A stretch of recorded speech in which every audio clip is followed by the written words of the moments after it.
ओम श्री गणेशाय नमः। ओम नमः शिवाय। शिवजी का शुचिस्मति के गर्भ से प्राकट्य है। ब्रह्मा द्वारा बालक का संस्कार करके गृहपति नाम रखा जाना। नारद जी द्वारा उसका भविष्य कथन। पिता की आज्ञा से गृहपति का काशी में जाकर तप करना। इंद्र का वर देने के लिए प्रकट होना। गृहपति का उन्हें ठुकराना। शिवजी का प्रकट होकर उन्हें वरदान देकर दिक्पाल पद प्रदान करना तथा अग्निश्वर लिंग और अग्नि का महात्म्य। नंदीश्वर कहते हैं, मुने, घर आकर उस ब्राह्मण ने बड़े हर्ष के साथ अपनी पत्नी से वह सारा वृतांत कह सुनाया। उसे सुनकर विप्र पत्नी शुचिस्मति को महान आनंद प्राप्त हुआ। वह अत्यंत प्रेम पूर्वक अपने भाग्य की सराहना करने लगी। तदनंतर समय आने पर ब्राह्मण द्वारा विधि पूर्वक गर्भाधान कर्म संपन्न किए जाने पर वह नारी गर्भवती हुई। फिर उन विद्वान मुनि ने गर्भ के स्पंदन करने से पूर्व ही पुंस्तव की वृद्धि के लिए गृह सूत्र में वर्णित विधि के अनुसार सम्यक रूप से पुंसवन संस्कार किया। तत्पश्चात 8वां महीना आने पर कृपालु विश्वानर ने सुख पूर्वक प्रसव होने के अभिप्राय से गर्भ के रूप की समृद्धि करने वाला सीमंत संस्कार संपन्न कराया। तदुपरांत ताराओं के अनुकूल होने पर जब बृहस्पति केंद्रवर्ती हुए और शुभ ग्रहों का योग आया, तब शुभ लग्न में भगवान शंकर, जिनके मुख की कांति पूर्णिमा के चंद्रमा के समान है तथा जो अरिष्ट रूपी दीपक को बुझाने वाले, समस्त अरिष्टों के विनाशक और भूभुवस्वः तीनों लोकों के निवासियों को सब तरह से सुख देने वाले हैं, उस शुचिस्मति के गर्भ से पुत्र रूप में प्रकट हुए। उस समय गंध को वहन करने वाले वायु के वाहन मेघ दिशा रूपी बधुओं के मुख पर वस्त्र से बन गए, अर्थात चारों ओर काली घटा उमड़ आई। वे घनघोर बादल उत्तम गंध वाले पुष्प समूहों की वर्षा करने लगे। देवताओं की दंदुभियां बजने लगी। चारों ओर दिशाएं निर्मल हो गई। प्राणियों के मनों के साथ साथ सरिताओं का जल निर्मल हो गया। प्राणियों की वाणी सर्वथा कल्याणी और प्रिय भाषणी हो उठी। संपूर्ण प्रसिद्ध ऋषि मुनि देवता यक्ष किन्नर विद्याधर आदि मंगल द्रव्य लेकर पधारे। स्वयं ब्रह्मा जी ने नम्रता पूर्वक उसका जात कर्म संस्कार किया और उस बालक के रूप तथा वेद का विचार करके यह निश्चय किया कि इसका नाम गृहपति होना चाहिए। फिर 11वें दिन उन्होंने नामकरण की विधि के अनुसार वेद मंत्रों का उच्चारण करते हुए उसका गृहपति ऐसा नामकरण किया। तत्पश्चात सबके पितामह ब्रह्मा चारों वेदों में कथित आशीर्वादात्मक मंत्रों द्वारा उसका अभिनंदन करके हंस पर आरूढ़ हो अपने लोक को चले गए। तदुपरांत शंकर भी लौकिकी गति का आश्रय ले उस बालक की उचित रक्षा का विधान करके अपने वाहन पर चढ़कर अपने धाम को पधार गए। इसी प्रकार श्री हरि ने भी अपनी लोक की राह ली। इस प्रकार सभी देवता ऋषि मुनि आदि भी प्रशंसा करते हुए अपने अपने स्थान को पधार गए। तदनंतर ब्राह्मण देवता ने यथा समय सब संस्कार करते हुए बालक को वेदाध्ययन कराया। तत्पश्चात 9वां वर्ष आने पर माता पिता की सेवा में तत्पर रहने वाले विश्वानर नंदन गृहपति को देखने के लिए वहां नारद जी पधारे। बालक ने माता पिता सहित नारद जी को प्रणाम किया। फिर नारद जी ने बालक की हस्तरेखा, जीवा, तालु आदि देखकर कहा, मुनि विश्वानर, मैं तुम्हारे पुत्र के लक्षणों का वर्णन करता हूँ, तुम आदर पूर्वक उसे श्रवण करो। तुम्हारा यह पुत्र परम भाग्यवान है। इसके संपूर्ण अंगों के लक्षण शुभ हैं, किंतु इसके सर्वगुण संपन्न संपूर्ण शुभ लक्षणों से समन्वित और चंद्रमा के समान संपूर्ण निर्मल कलाओं से सुशोभित होने पर भी विधाता ही इसकी रक्षा करें। इसलिए सब तरह के उपायों द्वारा इस शिशु की रक्षा करनी चाहिए, क्योंकि विधाता के विपरीत होने पर गुण भी दोष हो जाता है। मुझे शंका है कि इसके 12वें वर्ष में इस पर बिजली अथवा अग्नि द्वारा विघ्न आएगा। यूं कहकर नारद जी जैसे आए थे वैसे ही देवलोक को चले गए। सनत कुमार जी, नारद जी का कथन सुनकर पत्नी सहित विश्वानर ने समझ लिया कि यह तो बड़ा भयंकर वज्रपात हुआ। फिर वे हाय मैं मारा गया यूं कहकर छाती पीटने लगे और पुत्र शोक से व्याकुल होकर गहरी मूर्छा के वशीभूत हो गए। उधर शुचिस्मति भी दुख से पीड़ित हो अत्यंत ऊंचे स्वर से हाहाकार करती हुई ढाड़ मारकर रो पड़ी। उसकी सारी इंद्रियां अत्यंत व्याकुल हो उठी। तब पत्नी के आर्तनाद को सुनकर विश्वानर भी मूर्छा त्याग कर बैठे और यह क्या हुआ यूं उच्च स्वर से बोलते हुए कहने लगे, गृहपति, जो मेरा बाहर विचरने वाला प्राण, मेरी सारी इंद्रियों का स्वामी तथा मेरे अंतरात्मा में निवास करने वाला है, कहाँ है? तब माता पिता को इस प्रकार अत्यंत शोकग्रस्त देखकर शंकर के अंश से उत्पन्न हुआ वह बालक गृहपति मुस्कुराकर बोला। गृहपति ने कहा, माताजी तथा पिताजी, बताइए इस समय आप लोगों के रोने का क्या कारण है? किस लिए आप लोग फूट फूट कर रो रहे हैं? कहाँ से ऐसा भय आप लोगों को प्राप्त हुआ? यदि मैं आपकी चरण रेणुओं से अपने शरीर की रक्षा कर लूं तो मुझ पर काल भी अपना प्रभाव नहीं डाल सकता। फिर इस तुच्छ, चंचल एवं अल्प बल वाली मृत्यु की तो बात ही क्या है? माता पिताजी, अब आप लोग मेरी प्रतिज्ञा सुनिए। यदि मैं आप लोगों का पुत्र हूं तो ऐसा प्रयत्न करूंगा जिससे मृत्यु भी भयभीत हो जाएगी। मैं सत्पुरुषों को सब कुछ दे डालने वाले सर्वज्ञ मृत्युंजय की भली भांति आराधना करके महाकाल को भी जीत लूंगा। यह मैं आप लोगों से बिल्कुल सत्य कह रहा हूँ। नंदीश्वर कहते हैं, मुने, तब वे द्विज दंपति जो शोक से संतप्त हो रहे थे, गृहपति के ऐसे वचन जो अकाल में हुई अमृत की घनघोर वृष्टि के समान थे, सुनकर संताप रहित हो कहने लगे, बेटा, तू उन शिव की शरण में जा जो ब्रह्मा आदि के भी कर्ता, मेघवाहन, अपनी महिमा से कभी च्युत न होने वाले और विश्व की रक्षामणि है। नंदीश्वर कहते हैं, मुने, माता पिता की आज्ञा पाकर गृहपति ने उनके चरणों में प्रणाम किया। फिर उनकी प्रदक्षिणा करके और उन्हें बहुत तरह से आश्वासन दे वे वहां से चल पड़े और उस काशीपुरी में जा पहुंचे जो ब्रह्मा और नारायण आदि देवों के लिए भी दुष्प्राप्य महाप्रलय के संताप का विनाश करने वाली और विश्वनाथ द्वारा सुरक्षित थी, तथा जो कंठ प्रदेश में हार की तरह पड़ी हुई गंगा से सुशोभित तथा विचित्र गुणशालिनी हर पत्नी गिरिजा से विभूषित थी। वहां पहुंचकर वे विप्रवर पहले मणिकर्णिका पर गए। वहां उन्होंने विधि पूर्वक स्नान करके भगवान विश्वनाथ का दर्शन किया। फिर बुद्धिमान गृहपति ने परम आनंद मग्न हो त्रिलोकी के प्राणियों की प्राण रक्षा करने वाले शिव को प्रणाम किया। उस समय उनकी अंजलि बंधी थी और सिर झुका हुआ था। वे बारंबार उस शिवलिंग की ओर देखकर हृदय में हर्षित हो रहे थे और यह सोच रहे थे कि यह लिंग निस्संदेह स्पष्ट रूप से आनंद कंद ही है। वे कहने लगे, अहो, आज मुझे जो सर्वव्यापी श्रीमान विश्वनाथ का दर्शन प्राप्त हुआ है, इसलिए इस चराचर त्रिलोकी में मुझसे बढ़कर धन्यवाद का पात्र दूसरा कोई नहीं है। जान पड़ता है मेरा भाग्योदय होने से ही उन दिनों में महर्षि नारद ने आकर वैसी बात कही थी जिसके कारण आज मैं कृतकृत्य हो रहा हूँ। नंदीश्वर कहते हैं, मुने, इस प्रकार आनंद अमृत रूपी रसों द्वारा पारण करके गृहपति ने शुभ दिन में सर्वहितकारी शिवलिंग की स्थापना की और पवित्र गंगा जल से भरे हुए 108 कलशों द्वारा शिवजी को स्नान कराकर ऐसे घोर नियमों को स्वीकार किया जो अकृतात्मा पुरुषों के लिए दुष्कर थे। नारद जी, इस प्रकार एकमात्र शिव में मन लगाकर तपस्या करते हुए उस महात्मा गृहपति की आयु का 1 वर्ष व्यतीत हो गया। तब जन्म से 12वां वर्ष आने पर नारद जी के कहे हुए उस वचन को सत्य सा करते हुए वज्रधारी इंद्र उनके निकट पधारे और बोले, विप्रवर, मैं इंद्र हूँ और तुम्हारे शुभ व्रत से प्रसन्न होकर आया हूँ। अब तुम वर मांगो, मैं तुम्हारी मनोवांछा पूर्ण कर दूंगा। तब गृहपति ने कहा, भगवान, मैं जानता हूँ आप वज्रधारी इंद्र हैं, परंतु वृषशत्रुओं, मैं आपसे वर याचना करना नहीं चाहता। मैं वरदायक मेरे वरदायक तो शंकर जी ही होंगे। इंद्र बोले, शिष्यो, शंकर मुझसे भिन्न थोड़ी ही हैं। अरे, मैं देवराज हूँ, अतः तुम अपनी मूर्खता का परित्याग करके वर मांग लो, देर मत करो। गृहपति ने कहा, पाक शासन, आप अहल्या का सतीत्व नष्ट करने वाले दुराचारी पर्वत शत्रु ही है ना? आप जाइए, क्योंकि मैं पशुपति के अतिरिक्त किसी अन्य देव के सामने स्पष्ट रूप से प्रार्थना करना नहीं चाहता। नंदीश्वर कहते हैं, मुने, गृहपति के उस वचन को सुनकर इंद्र के नेत्र क्रोध से लाल हो गए। वे अपने भयंकर वज्र को उठाकर उस बालक को डराने धमकाने लगे। तब बिजली की ज्वालाओं से व्याप्त उस वज्र को देखकर बालक गृहपति को नारद जी का वाक्य स्मरण हो गया। फिर तो वे भय से व्याकुल हो मूर्छित हो गए।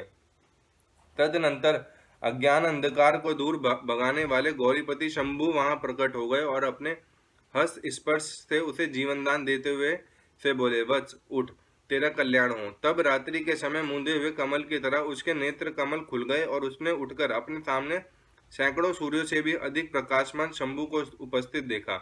उनके ललाट में तीसरा नेत्र चमक रहा था, गले में नीला चिन्ह था, ध्वजा पर वृषभ का स्वरूप दिख रहा था, वामांग में गिरिजा देवी विराजमान थी, मस्तक पर चंद्रमा सुशोभित था, बड़ी बड़ी जटाओं से उनकी अद्भुत शोभा हो रही थी। वे अपने आयु त्रिशूल और आजगव धनुष धारण किए हुए थे। कपूर के समान गौरवर्ण का शरीर अपने प्रभा बिखेर रहा था। वे गज चर्म लपेटे हुए थे। उन्हें देखकर शास्त्र कथित लक्षणों तथा गुरु वचनों से जब गृहपति ने समझ लिया कि ये महादेव ही हैं, तब हर्ष के मारे उनके नेत्रों में आंसू छलक आए, गला रूंध गया और शरीर रोमांचित हो उठा।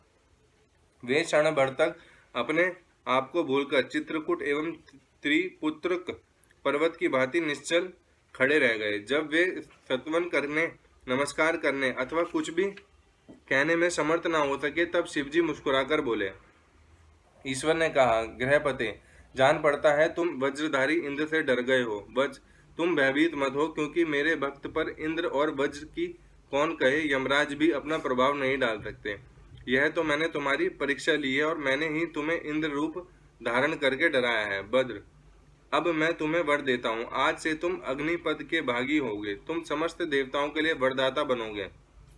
अग्नि, तुम समस्त प्राणियों के अंदर जठ रागनी रूप से विचरण करोगे। तुम्हें दिक्पाल रूप से धर्मराज और इंद्र के मध्य में राज्य की प्राप्ति होगी। तुम्हारे द्वारा स्थापित यह शिवलिंग तुम्हारे नाम पर अग्नीश्वर नाम से प्रसिद्ध होगा। यह सब प्रकार के तेजों की वृद्धि करने वाला होगा। जो लोग इस अग्नीश्वर लिंग के भक्त होंगे, उन्हें बिजली और अग्नि का भय नहीं रह जाएगा। अग्नि मांद्य नामक रोग नहीं होगा, ना कभी उनकी अकाल मृत्यु ही होगी। काशीपुरी में स्थित संपूर्ण समृद्धियों के प्रदाता अग्नीश्वर की भलीभांति अर्चना करने वाला भक्त यदि प्रारब्धवश किसी अन्य स्थान में मृत्यु को प्राप्त होगा, तो भी वहनी लोक में प्रतिष्ठित होगा। नंदीश्वर कहते हैं, मुने, यूं कहकर शिवजी ने गृहपति के बंधुओं को बुलाकर उनके माता पिता के सामने उस अग्नि का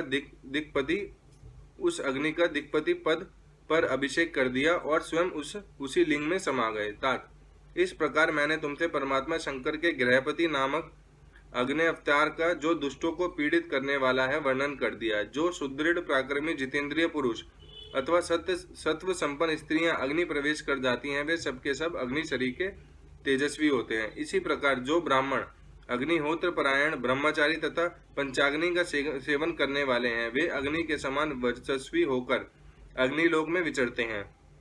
जो शीतकाल में शीत निवारण के निमित्त बोझ की बोझ लकड़ियां दान करता है, अथवा जो अग्नि की इष्ट करता है, वह अग्नि के सन्निकट निवास करता है। जो श्रद्धा पूर्वक किसी अनाथ मृतक का अग्नि संस्कार कर देता है, अथवा स्वयं शक्ति ना होने पर दूसरों को प्रेरित करता है, वह अग्निलोक में प्रशंसित होता है।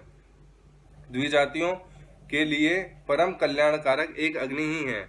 वही निश्चित रूप से गुरु, देवता, व्रत, तीर्थ अर्थात सब कुछ है। जितनी अपावन वस्तुएं, वे सब अग्नि का संसर्ग होने से उसी क्षण पावन हो जाती हैं। इसलिए अग्नि को पावक कहा जाता है। यह शंभु की प्रत्यक्ष तजोमयी ध्यानात्मिका मूर्ति है, जो सृष्टि रचने वाली, पालन करने वाली और संहार करने वाली है। भला इसके बिना कौन सी वस्तु दृष्टि गोचर हो सकती है। इनके द्वारा भक्षण किए हुए धूप, दीप, नैवेद्य, दूध, दही, घी और खांड आदि का देवगण स्वर्ग में सेवन करते हैं। अध्याय समाप्त। अगला अध्याय शिवजी के महाकाल आदि 10 अवतारों का तथा 11 रुद्र अवतारों का वर्णन। तदनंतर यक्षेश्वर अवतार की बात कहकर नंदीश्वर ने कहा, मुने, अब शंकर जी उपासना कांड द्वारा सेवित महाकाल आदि 10 अवतारों का वर्णन भक्ति पूर्वक श्रवण करो। उनमें पहला अवतार महाकाल नाम से प्रसिद्ध है, जो सत्पुरुषों को भोग और मोक्ष प्रदान करने वाला है। उस अवतार की शक्ति भक्तों की मनोवांछा पूर्ण करने वाली महाकाली है। दूसरा तार नामक अवतार हुआ, जिसकी शक्ति तारा देवी हुई। वे दोनों भक्ति मुक्ति के प्रदाता तथा अपने सेवकों के लिए सुखदायक हैं।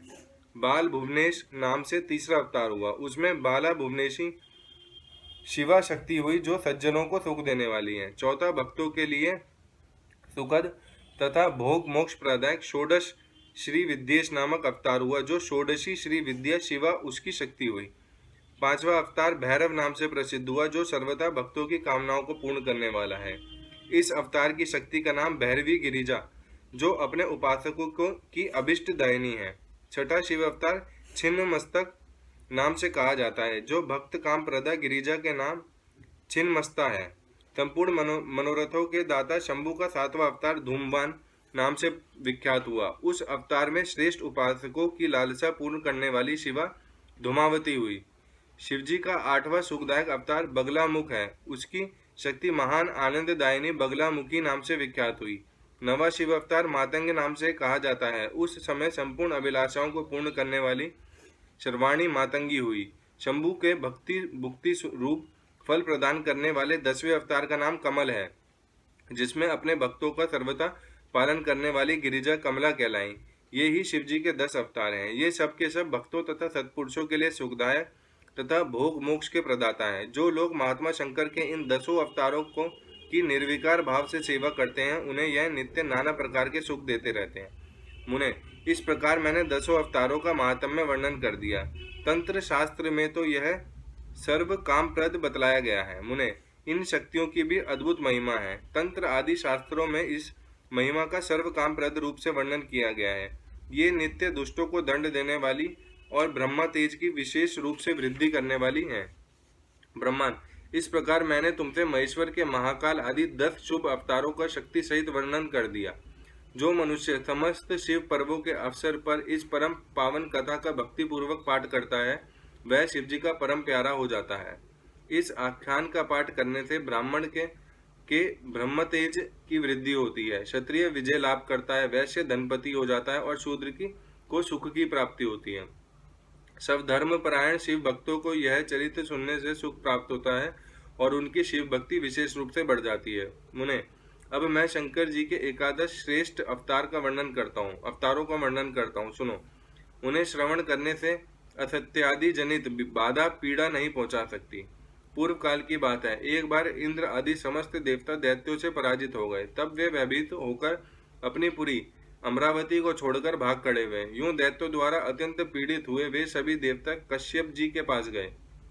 वहां उन्होंने परम व्याकुलता पूर्वक हाथ जोड़ एवं मस्तक झुकाकर उनके चरणों में अभिवादन किया और उनका भली भांति सत्वन करके आदर पूर्वक अपने आने का कारण प्रकट किया तथा दैत्यों द्वारा पराजित होने से उत्पन्न हुए अपने सारे दुखों को कह सुनाया।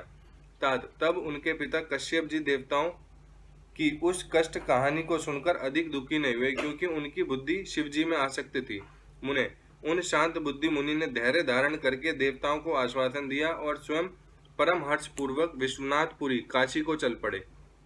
वहीं पहुंचकर उन्होंने गंगा जी के जल में स्नान करके अपना नित्य नियम पूरा किया और फिर आदर पूर्वक उमा सहित सर्वेश्वर भगवान विश्वनाथ की भलीभांति अर्चना की। तदनंतर शंभु दर्शन के उद्देश्य से एक शिवलिंग की स्थापना करके वे देवताओं के हितार्थ परम प्रसन्नता पूर्वक घोर तप करने लगे। मुने, शिवजी के चरण कमलों में आसक्त मन वाले धैर्यशाली मुनिवर कश्यप को जब यूं तप करते हुए बहुत अधिक समय व्यतीत हो गया, तब सत्पुरुषों के गति स्वरूप भगवान शंकर अपने चरणों में तल्लीन मन वाले कश्यप ऋषि को वर देने के लिए वहां प्रकट हुए। भक्तवत्सल महेश्वर परम प्रसन्न तो थे ही, अतः वे अपने भक्त मुनिवर कश्यप से बोले, वर मांगो। उन महेश्वर को देखते ही प्रसन्न बुद्धि वाले देवताओं के पिता कश्यप जी हर्षमग्न हो गए और हाथ जोड़कर उनके चरणों में नमस्कार करके स्तुति करते हुए यूं बोले, महेश्वर, मैं सर्वथा आपका शरणागत हूँ। स्वामिन, देवताओं के दुख का विनाश करके मेरी अभिलाषा पूर्ण कीजिए। देवेश, मैं पुत्रों के दुख से विशेष दुखी हूँ, अतः ईश मुझे सुखी कीजिए, क्योंकि आप देवताओं के सहायक हैं। नाथ, महाबली दैत्यों ने देवताओं और यक्षों को पराजित कर दिया है, इसलिए शंभु आप मेरे पुत्र रूप से प्रकट होकर देवताओं के लिए आनंद दाता बनिए। नंदीश्वर कहते हैं, मुने, कश्यप जी के ऐसा कहने पर सर्वेश्वर भगवान शंकर उनसे तथेति ऐसा ही होगा यूं कहकर उनके सामने वहीं अंतर्ध्यान हो गए। तब कश्यप भी महान आनंद के साथ तुरंत ही अपने स्थान को लौट गए। वहां उन्होंने वह सारा वृतांत आदर पूर्वक देवताओं से कह सुनाया। तदनंतर भगवान शंकर अपना वचन सत्य करने के लिए कश्यप द्वारा सुरभि के पेट से 11 रूप धारण करके प्रकट हुए। उस समय महान उत्सव मनाया गया, सारा जगत शिवमय हो गया। कश्यप मुनि के साथ साथ सभी देवता हर्ष विभोर हो गए। उनके नाम रखे गए कपाली, पिंगल, भीम, विरूपाक्ष, विलोहित, शास्ता, अजपाद, अहिर्षि, बुंदेय, शंभु, चंड तथा भव। ये 11 रुद्र सुरभि के पुत्र कहलाते हैं। ये सुख के आवास स्थान है तथा देवताओं की कार्य सिद्धि के लिए शिव रूप से उत्पन्न हुए। ये कश्यप नंदन वीरवर रुद्र महान बल पराक्रम से संपन्न थे। इन्होंने संग्राम में देवताओं की सहायता करके दैत्यों का संहार कर डाला। इन्हीं रुद्रों की कृपा से इंद्र आदि देवगण दैत्यों को जीतकर निर्भय हो गए। उनका मन स्वस्थ हो गया और वे अपना अपना राज्य कार्य संभालने लगे। अब वीर शिव स्वरूपधारी वे सभी महारुद्र देवताओं की रक्षा के लिए सदा स्वर्ग में विराजमान रहते हैं। तात, इस प्रकार मैंने तुमसे शंकर जी के 11 रुद्र अवतारों का वर्णन कर दिया। ये समस्त लोगों के लिए सुखदायक है। यह निर्मल आख्यान संपूर्ण पापों का विनाशक, धन, यश और आयु का प्रदाता तथा संपूर्ण मनोरथों का पूर्ण करने वाला है। अध्याय समाप्त। शिवजी के दुर्वासा अवतार तथा हनुमद अवतार का वर्णन। नंदीश्वर कहते हैं, महामुने, अब तुम शंभु के एक दूसरे चरित्र को, जिसमें शंकर जी धर्म के लिए दुर्वासा होकर प्रकट हुए थे, प्रेम पूर्वक श्रवण करो। अनसुया के पति ब्रह्मवेता तपस्वी अत्रि ने ब्रह्मा जी के निर्देश अनुसार पत्नी सहित ऋषिकुल पर्वत पर जाकर पुत्र कामना से घोर तप किया। उनके तप से प्रसन्न होकर ब्रह्मा, विष्णु और महेश्वर तीनों उनके आश्रम पर गए। उन्होंने कहा कि हम तीनों संसार के ईश्वर हैं। हमारे अंश से तुम्हारे 3 पुत्र होंगे जो त्रिलोकी में विख्यात तथा माता पिता का यश बढ़ाने वाले होंगे। यूं कहकर वे चले गए। ब्रह्मा जी के अंश से चंद्रमा हुए, जो देवताओं के समुद्र में डाले जाने पर समुद्र से प्रकट हुए थे। विष्णु के अंश से श्रेष्ठ संन्यास पद्धति को प्रचलित करने वाले दत्त उत्पन्न हुए और रुद्र के अंश से मुनिवर दुर्वासा ने जन्म लिया। इन दुर्वासा ने महाराज अम्बरीश की परीक्षा की थी। जब सुदर्शन चक्र ने इनका पीछा किया, तब शिवजी के आदेश से अम्बरीश के द्वारा प्रार्थना करने पर चक्र शांत हुआ। इन्होंने भगवान राम की परीक्षा की। काल ने मुनि का वेश धारण करके श्री राम के साथ यह शर्त की थी कि मेरे साथ बात करते समय श्री राम के पास कोई ना आए। जो आएगा उसका निर्वासन कर दिया जाएगा। दुर्वासा जी ने हट करके लक्ष्मण को भेजा। तब श्री राम ने तुरंत लक्ष्मण का त्याग कर दिया। इन्होंने भगवान श्री कृष्ण की परीक्षा की और उनको श्री रुक्मणी सहित रथ में जोता। इस प्रकार दुर्वासा मुनि ने अनेक विचित्र चरित्र किए। मुने, अब इसके बाद तुम हनुमान जी का चरित्र श्रवण करो। हनुमद्रूप से शिवजी ने बड़ी उत्तम लीलाएं की हैं। विप्रवर, इसी रूप से महेश्वर ने भगवान राम का परम हित किया था। वह सारा चरित्र सब प्रकार के सुखों का दाता है। उसे तुम प्रेम पूर्वक सुनो। एक समय की बात है, जब अत्यंत अद्भुत लीला करने वाले गुणशाली भगवान शंभु को विष्णु के मोहिनी रूप का दर्शन प्राप्त हुआ, तब वे कामदेव के बाणों से आहत हुए की तरह शुद्ध हो गए। उस समय उन परमेश्वर ने राम कार्य की सिद्धि के लिए अपना वीर्यपात किया। तब सप्त ऋषियों ने उस वीर्य को पत्र पुटक में स्थापित कर लिया, क्योंकि शिवजी ने ही राम कार्य के लिए आदर पूर्वक उनके मन में प्रेरणा की थी। तत्पश्चात उन महर्षियों ने शंभु के उस वीर्य को राम कार्य की सिद्धि के लिए गौतम कन्या अंजनी में कान के रास्ते स्थापित कर दिया। तब समय आने पर उस गर्भ से शंभु महान बल पराक्रम संपन्न वानर शरीर धारण करके उत्पन्न हुए। उनका नाम हनुमान रखा गया। महाबली कपीश्वर हनुमान जब शिशु ही थे, उसी समय उदय होते ही सूर्य बिंब को छोटा सा फल समझकर तुरंत ही निगल गए। जब देवताओं ने उनकी प्रार्थना की, तब उन्होंने उस महाबली सूर्य जानकर उगल दिया। तब देवर्षियों ने उन्हें शिव का अवतार माना और बहुत सा वरदान दिया। तदनंतर हनुमान अत्यंत हर्षित होकर अपनी माता के पास गए और उन्होंने यह सारा वृतांत आदरपूर्वक कह सुनाया। फिर माता की आज्ञा से धीर वीर कपि हनुमान ने नित्य सूर्य के निकट जाकर उनसे अनायास ही सारी विद्याएं सीख ली। तदनंतर रुद्र के अंशभूत कपि श्रेष्ठ हनुमान सूर्य की आज्ञा से सूर्यांश से उत्पन्न हुए सुग्रीव के पास चले गए। इसके लिए उन्हें अपनी माता से भी अनुज्ञा मिल चुकी थी। तदनंतर नंदीश्वर ने भगवान राम का संपूर्ण चरित्र संक्षेप से वर्णन करके कहा, मुने, इस प्रकार कपि श्रेष्ठ हनुमान ने सब तरह से श्री राम का कार्य पूरा किया। नाना प्रकार की लीलाएं की, असुरों का मान मर्दन किया, भूतल पर राम भक्ति की स्थापना की और स्वयं भक्ताग्रह गण्य होकर सीताराम को सुख प्रदान किया। वे रुद्र अवतार ऐश्वर्यशाली हनुमान लक्ष्मण के प्राणदाता, संपूर्ण देवताओं के गर्भहारी और भक्तों का उद्धार करने वाले हैं। महावीर हनुमान सदा राम कार्य में तत्पर रहने वाले, लोक में रामदूत नाम से विख्यात दैत्यों के संहारक और भक्त वत्सल हैं। तात, इस प्रकार मैंने हनुमान जी का श्रेष्ठ चरित्र, जो धन, कीर्ति और आयु का वर्धक तथा संपूर्ण अभिष्ट फलों का दाता है, तुमसे वर्णन कर दिया।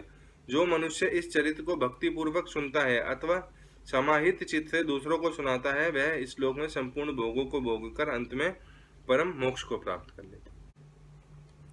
शिवजी के पिपलाद अवतार के प्रसंग में देवताओं की दधीची मुनि से अस्थि याचना, दधीची का शरीर त्याग, वज्र निर्माण तथा उसके द्वार वित्रासुर का वध, सुरवचा का देवताओं को शाप, पिपलाद का जन्म और उनका विस्तृत वृत्तांत।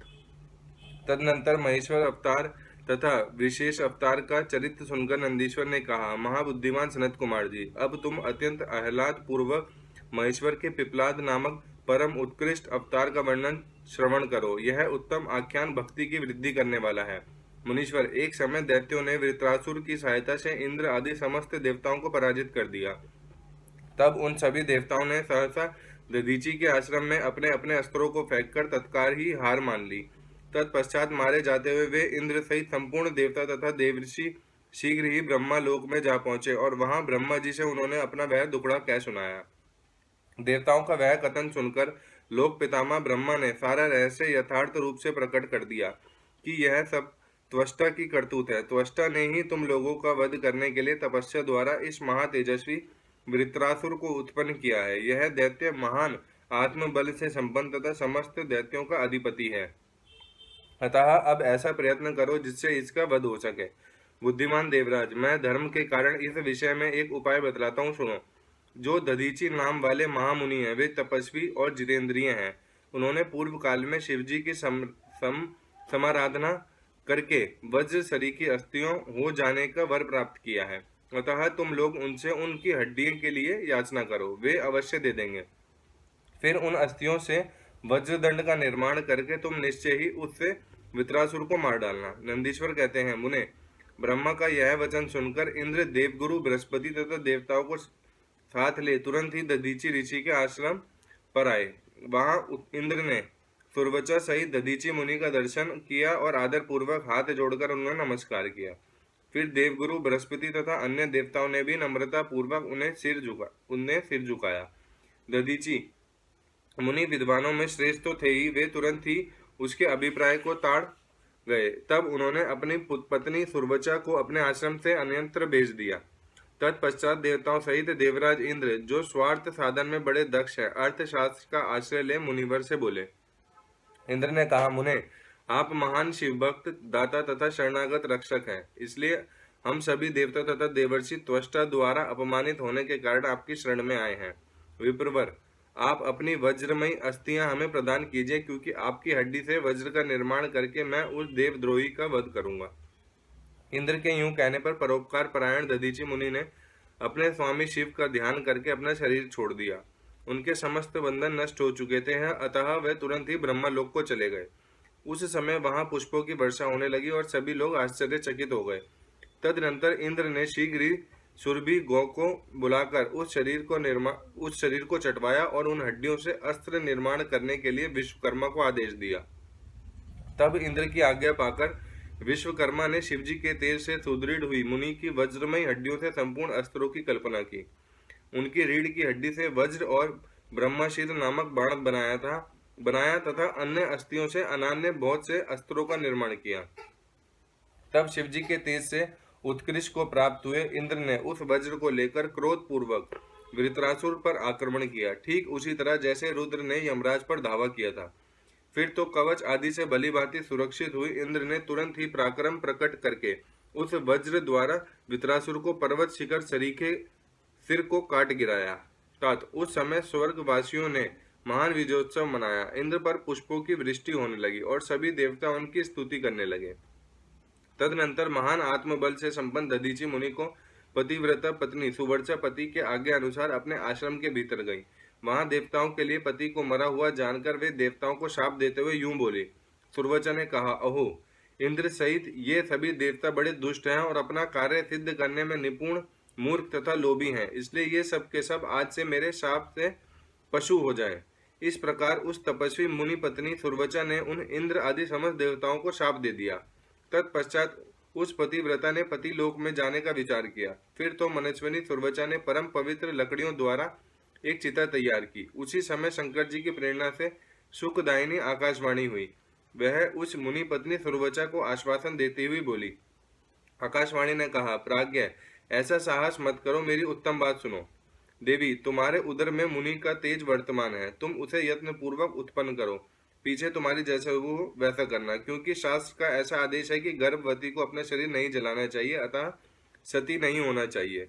नंदीश्वर कहते हैं, मुनीश्वर, यूं कहकर वे आकाशवाणी उपराम हो गई। उसे सुनकर वह मुनि पत्नी क्षण भर के लिए विस्मय में पड़ गई, परंतु उस सती साध्वी सुरवचा को तो पतिलोक की प्राप्ति ही अभिष्ट थी, अतः उसने बैठकर पत्थर से अपने उदर को विदीर्ण कर डाला। तब उसके पेट से मुनिवर दधीचि का वह गर्भ बाहर निकल आया। उसका शरीर परम दिव्य और प्रकाशमान था तथा वह अपनी प्रभा से दसों दिशाओं को उद्वासित कर रहा था। तात दधीचि के उत्तम तेज से प्रादुर्भूत हुआ वह गर्भ अपनी लीला करने में समर्थ साक्षात रुद्र का अवतार था। मुनि प्रिया सुरवचा ने दिव्य स्वरूपधारी अपने उस पुत्र को देखकर मन ही मन समझ लिया कि यह रुद्र का अवतार है। फिर तो वे महासाध्वी परम आनंद मग्न हो गई और शीघ्र ही उसे नमस्कार करके उसकी स्तुति करने लगी। मुनीश्वर, उसने उस स्वरूप को अपने हृदय में धारण कर लिया। तदनंतर पति लोक की कामना वाली विमलेक्षणा माता सुरवचा मुस्कुराकर अपने उस पुत्र में परम स्नेहपूर्वक बोली। सुरवचा ने कहा, तात परेमशान, तुम इस अश्वत्थ वृक्ष के निकट चिर काल तक स्थित रहो। महाभाग, तुम समस्त प्राणियों के लिए सुखदाता हो और अब मुझे प्रेम पूर्वक पति लोक में जाने के लिए आज्ञा दो। वहां पति के साथ रहती हुई मैं रुद्र रूपधारी तुम्हारा ध्यान करती रहूंगी। नंदीश्वर कहते हैं, मुने, साध्वी सुरवचा ने अपने पुत्र से यूं कहकर परम समाधि द्वारा पति का ही अनुगमन किया।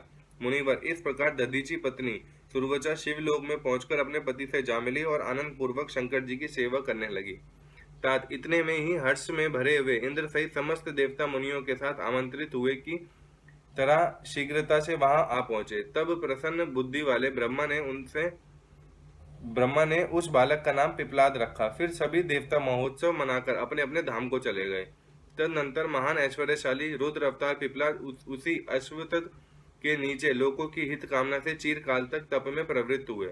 लोकाचार का अनुसरण करने वाले पिपलाद का यूं तपस्या करते हुए बहुत बड़ा समय व्यतीत हो गया। तदनंतर पिपलाद ने राजा अनरणय की कन्या पद्या से विवाह करके तरुण हो उसके साथ विलास किया। उन मुनि के 10 पुत्र उत्पन्न हुए जो सबके सब पिता के ही समान महात्मा और उग्र तपस्वी थे। वे अपनी माता पद्या के सुख की वृद्धि करने वाले हुए। इस प्रकार महाप्रभु शंकर के लीला अवतार मुनिवर पिपलाद ने महान ऐश्वर्यशाली तथा नाना प्रकार की लीलाएं की। उन कृपालु ने जगत में शनैश्चर की पीड़ा को, जिसका निवारण करना सबकी शक्ति के बाहर था, देखकर लोगों को प्रसन्नता पूर्वक यह वरदान दिया कि जन्म से लेकर 16 वर्ष तक की आयु वाले मनुष्यों को तथा शिव भक्तों को शनि की पीड़ा नहीं हो सकती। यह मेरा वचन सर्वथा सत्य है। यदि कहीं शनि मेरे वचन का अनादर करके उन मनुष्यों को पीड़ा पहुंचाएगा तो वह निसंदेह भस्म हो जाएगा। तात इसलिए इस भय से भीत हुआ ग्रह श्रेष्ठ शनैश्चर विकृत होने पर भी वैसे मनुष्य को कभी पीड़ा नहीं पहुंचाता। मुनिवर, इस प्रकार मैंने लीला से मनुष्य रूप धारण करने वाले पिपलाद का उत्तम चरित्र तुम्हें सुना दिया। यह संपूर्ण कामनाओं को पूर्ण करने वाला है। गादी, कौशिक और महामुनि पिपलाद, ये तीनों स्मरण किए जाने पर शनैश्चर जनित पीड़ा का नाश कर देते हैं। वे मुनिवर दधीचि जो परम ज्ञानी सत्पुरुषों के प्रिय तथा महान शिव भक्त थे, धन्य हैं, जिनके यहाँ स्वयं आत्मज्ञानी महेश्वर पिपलाद नामक पुत्र होकर उत्पन्न हुए।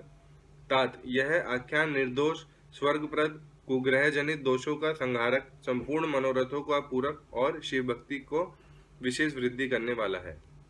अध्याय समाप्त। अगला अध्याय भगवान शिव के द्विजेश्वर अवतार की कथा, राजा बृदायु तथा रानी कीर्ति मालिनी की धार्मिक दृढ़ता की परीक्षा।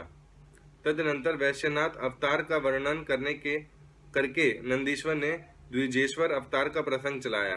वे बोले, तात पहले जिन नृप श्रेष्ठ बृदायु का परिचय दिया गया था और जिन पर भगवान शिव ने ऋषभ रूप से अनुग्रह किया था, उन्हीं नरेश के धर्म की परीक्षा लेने के लिए वे भगवान फिर द्विजेश्वर रूप से प्रकट हुए थे। ऋषभ के प्रभाव से रणभूमि में शत्रुओं पर विजय पाकर शक्तिशाली राजकुमार बृदायु जब राज्य सिंहासन पर आरूढ़ हुए, तब राजा चंद्रांगद तथा रानी सीमंतिनी की बेटी सती साध्वी कीर्ति मालिनी के साथ उनका विवाह हुआ।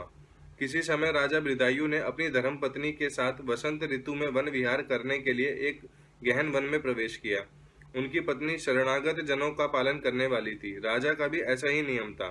उन्हें राज दंपति की धर्म में कितनी दृढ़ता है, इसकी परीक्षा के लिए पार्वती सहित भगवान शिव ने एक लीला रची।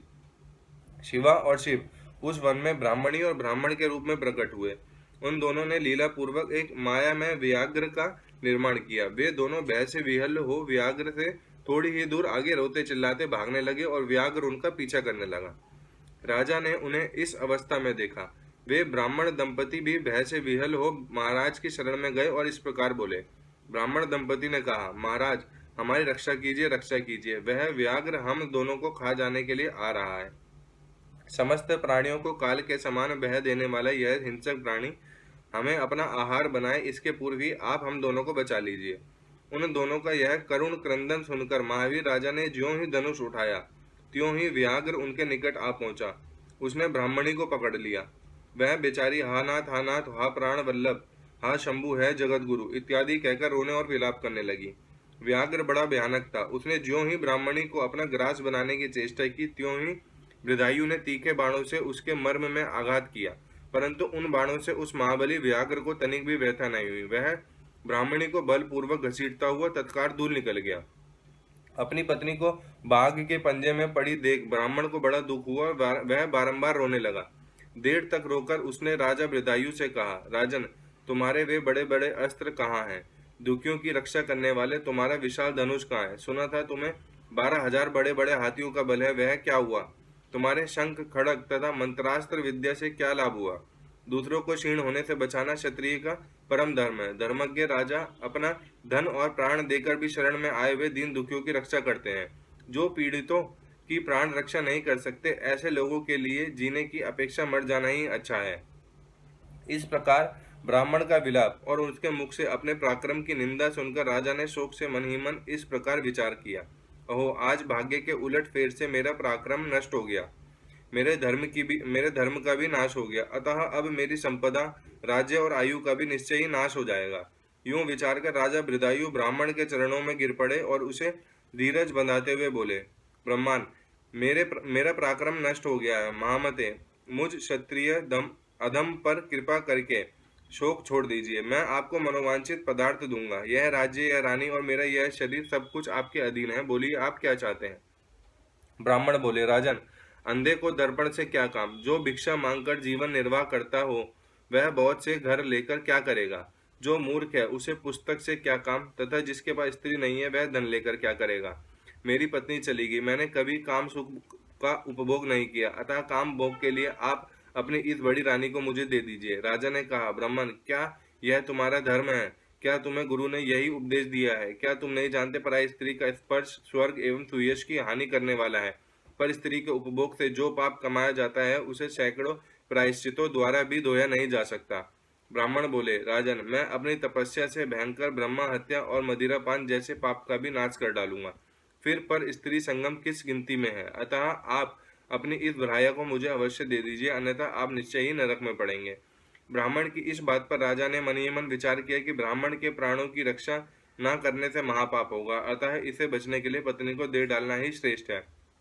इस श्रेष्ठ ब्राह्मण को अपनी पत्नी देकर मैं पाप से मुक्त हो शीघ्र ही अग्नि में प्रवेश कर जाऊंगा। मन ही मन ऐसा निश्चय करके राजा ने आग जलाई और ब्राह्मण को बुलाकर उसे अपनी पत्नी को दे दिया।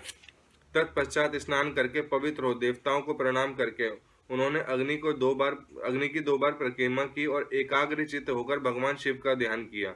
इस प्रकार राजा को अग्नि में गिरने के लिए उद्यत देख जगतपति भगवान विश्वनाथ सहसा वहां प्रकट हो गए। उनके 5 मुख थे। मस्तक पर चंद्रकला आभूषण का काम दे रही थी। कुछ कुछ पीले रंग की जटा लटकी हुई थी। वे कोटि कोटि सूर्यों के समान तेजस्वी थे। हाथों में त्रिशूल, खटवांग, कुठार, ढाल, मृग, अभय, वरद और पिनाक धारण किए बैल की पीठ पर बैठे हुए भगवान नीलकंठ को राजा ने अपने सामने प्रत्यक्ष देखा। उनके दर्शन जनित आनंद से युक्त हो राजा बृदायु ने हाथ जोड़कर सत्वन किया।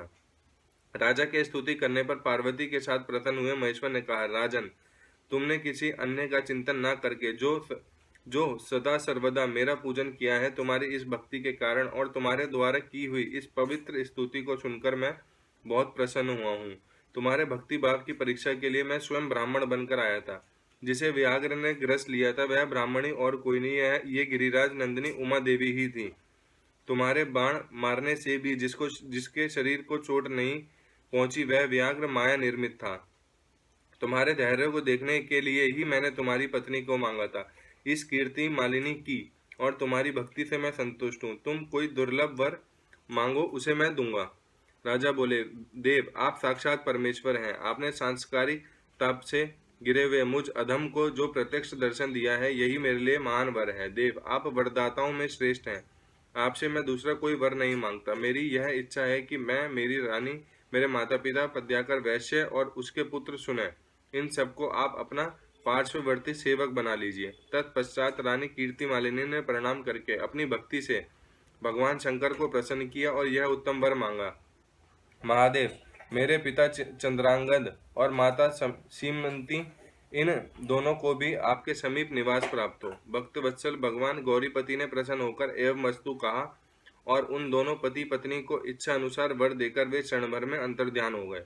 इधर राजा ने भगवान शंकर का प्रसाद प्राप्त करके रानी मालिनी के साथ प्रिय विषयों का उपभोग किया और 10,000 वर्षों तक राज्य करने के पश्चात अपने पुत्रों को राज्य देकर उन्होंने शिव जी के परम पद को प्राप्त किया। राजा और रानी दोनों ही भक्ति पूर्वक महादेव जी की पूजा करके भगवान शिव के धाम को प्राप्त हुए। यह परम पवित्र, पाप नाशक एवं अत्यंत गोपनीय भगवान शिव का विचित्र गणुन्वाद जो विद्वानों को सुनाता है अथवा स्वयं भी शुद्ध चित्त होकर पढ़ता है, वह इस लोक में भोग ऐश्वर्य को प्राप्त, अंत में भगवान शिव को प्राप्त होता है। अध्याय समाप्त। अगला अध्याय, भगवान शिव का यतिनाथ एवं हंस नामक अवतार। नंदीश्वर कहते हैं, मुने, अब मैं परमात्मा शिव के यतिनाथ नामक अवतार का वर्णन करता हूँ। मुनीश्वर, अब्रुदाचल नामक पर्वत के समीप एक भील रहता था जिसका नाम आहूक था। उसकी पत्नी को लोग आहूका कहते थे।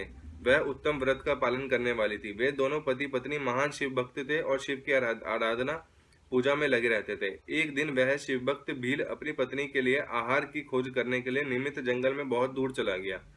इसी समय संध्या काल में भील की परीक्षा लेने के लिए भगवान शंकर सन्यासी का रूप धारण करके घर आए। इतने में ही उस घर का मालिक भील भी चला आया और उसने बड़े प्रेम से उन यतिराज का पूजन किया। उसके मनोभाव की परीक्षा के लिए उन यतीश्वर ने दीनवाणी में कहा, भील, आज रात में यहाँ रहने के लिए मुझे स्थान दो। सवेरा होते ही चला जाऊंगा, तुम्हारा सदा कल्याण हो। भील बोला, स्वामी जी, आप ठीक कहते हैं, तथापि मेरी बात सुनिए। मेरे घर में स्थान तो बहुत थोड़ा है, फिर उसमें आपका रहना कैसे हो सकता है। भील की यह बात सुनकर स्वामी जी वहां से चले जाने को उद्यत हो गए। तब भील ने कहा, प्राणनाथ, आप स्वामी जी को स्थान दे दीजिए। तब भीलनी ने कहा, प्राणनाथ, आप स्वामी जी को स्थान दे दीजिए। घर आए हुए अतिथि को निराश ना लौटाइए, अन्यथा हमारे गृहस्थ धर्म के पालन में बाधा पहुंचेगी। आप स्वामी जी के साथ सुख पूर्वक घर के भीतर रहिए और मैं बड़े बड़े अस्त्र शस्त्र लेकर बाहर खड़ी रहूंगी। पत्नी की यह बात सुनकर भील ने सोचा, स्त्री को घर से बाहर निकालकर मैं भीतर कैसे रह सकता हूँ। सन्यासी जी का अन्यत्र जाना भी मेरे लिए अधर्म कारक ही होगा। ये दोनों ही कार्य एक गृहस्थ के लिए सर्वथा अनुचित है, अतः मुझे ही घर के बाहर रहना चाहिए।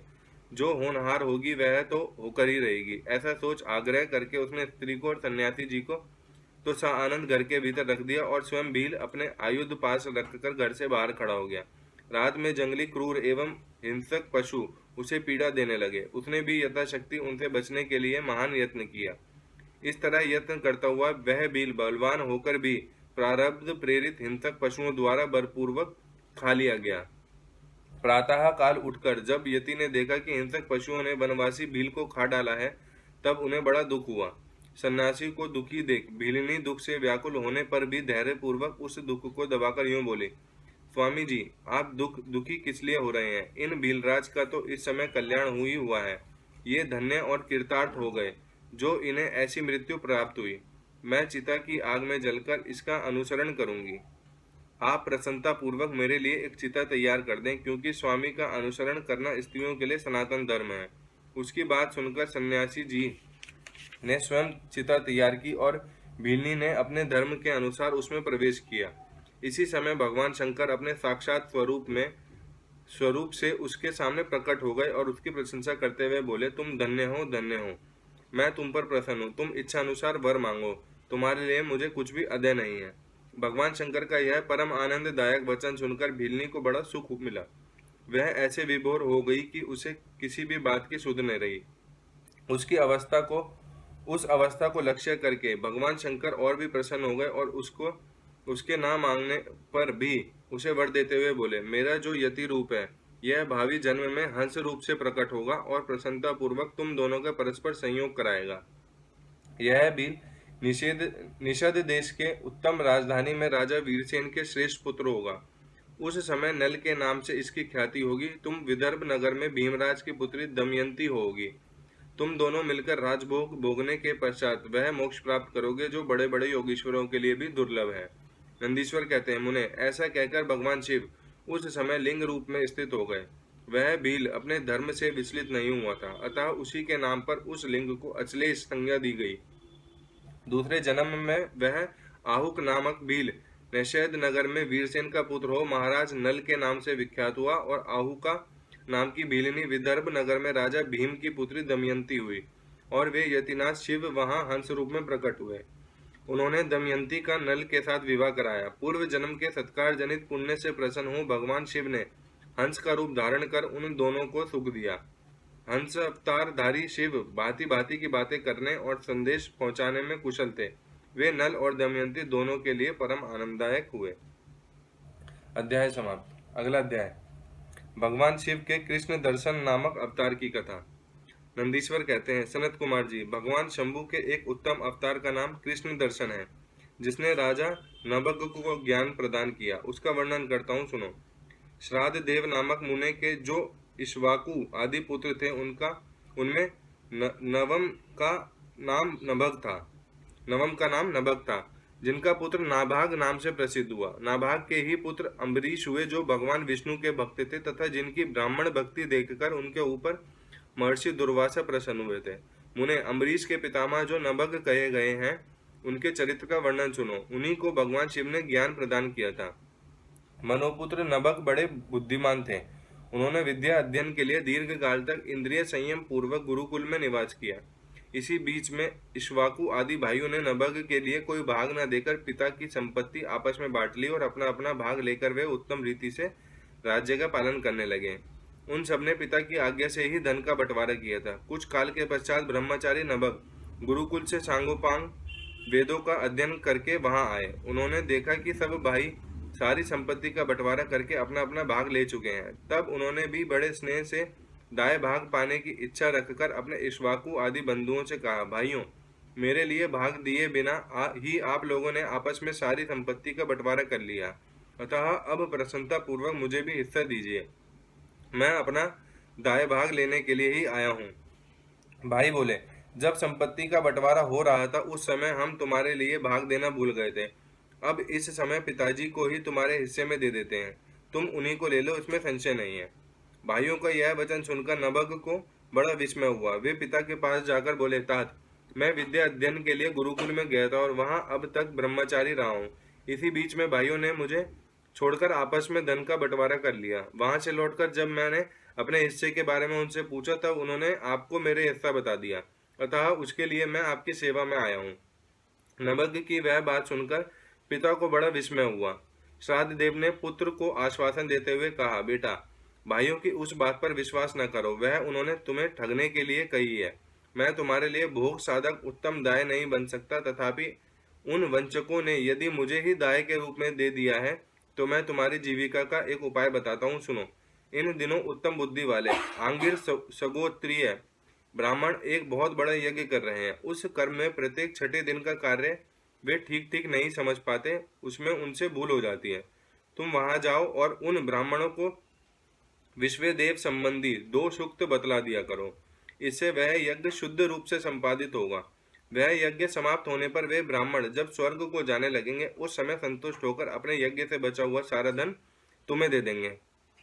पिता की यह बात सुनकर सत्यवादी नभग बड़ी प्रसन्नता के साथ उस उत्तम यज्ञ में गए।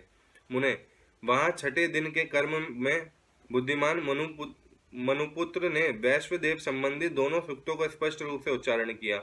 यज्ञ कर्म समाप्त होने पर वे आंगिरस ब्राह्मण यज्ञ से बचा हुआ अपना अपना धन नभग को देकर स्वर्गलोक को चले गए।